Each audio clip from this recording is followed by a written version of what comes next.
যুক্তরাষ্ট্র কোনো দলের পক্ষে নয় এমনটি জানিয়ে বাংলাদেশে মার্কিন দূতাবাসের ভারপ্রাপ্ত রাষ্ট্রদূত ট্রেসি অ্যান জ্যাকবসন বলেছেন, যুক্তরাষ্ট্র বাংলাদেশের আসন্ন সংসদ নির্বাচন অবাধ ও সুষ্ঠু চায়।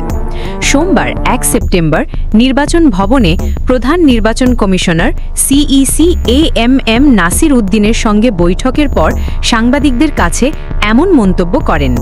সিইসির সঙ্গে বৈঠকে অন্যদের মধ্যে মার্কিন দূতাবাসের রাজনৈতিক প্রধান ডেভিড মো ও রাজনৈতিক বিশেষজ্ঞ ফিরোজ আহমেদ উপস্থিত ছিলেন। এর আগে দুপুর ২টা ২০ ইসি সচিব আক্তার আহমেদ নিজে নিচতলায় প্রবেশপথে দূত ট্রেসি অ্যান জ্যাকবসনকে অভ্যর্থনা জানান। তার নেতৃত্বে কর্মকর্তাদের একটি দল মার্কিন প্রতিনিধি দলকে ওপরে সিইসির দপ্তরে নিয়ে আসেন। ট্রেসি অ্যান জ্যাকবসন বলেন, প্রথমেই আমি কেন্দ্রীয় ইসিকে ধন্যবাদ জানাতে চাই আমাদের আতিথেয়তা দেবার জন্য। আমি আমার কিছু সহকর্মীকে নিয়ে এখানে এসেছি শুনতে, জানতে এবং বুঝতে। যেহেতু বাইরে অনেক গুজব ও ষড়যন্ত্রের তত্ত্ব ছড়িয়ে আছে, আমি খুব স্পষ্টভাবে বলতে চাই যে যুক্তরাষ্ট্র সরকারের অবস্থান কী।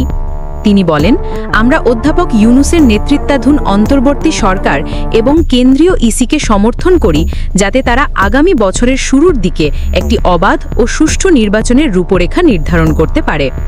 আমরা আশা করি সেই নির্বাচন শান্তিপূর্ণ ও নিরাপদ পরিবেশে অনুষ্ঠিত হবে এবং তা একটি সফল জনগণতান্ত্রিক সরকার প্রতিষ্ঠায় সহায়ক হবে, যা বাংলাদেশের জনগণের আশা আকাঙ্ক্ষার প্রতিফলন ঘটাবে।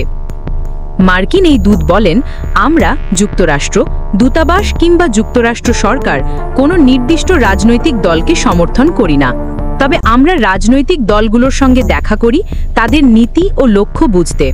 আমরা কোনো নির্দিষ্ট রাজনৈতিক ব্যক্তিকেও সমর্থন করি না, তবে তাদের লক্ষ্য বুঝতে তাদের সঙ্গে দেখা করি। আমরা কোনো নির্দিষ্ট নির্বাচনী ফলাফলও সমর্থন করি না, এটা সম্পূর্ণভাবে বাংলাদেশের জনগণের সিদ্ধান্ত এবং আমরা আশা করি আপনারা সফলভাবে সেটি সম্পন্ন করবেন। গত বছরের ৫ই অগাস্ট রাজনৈতিক পট পরিবর্তনের পর এটাই ইসির সঙ্গে মার্কিন ভারপ্রাপ্ত রাষ্ট্রদূতের প্রথম বৈঠক।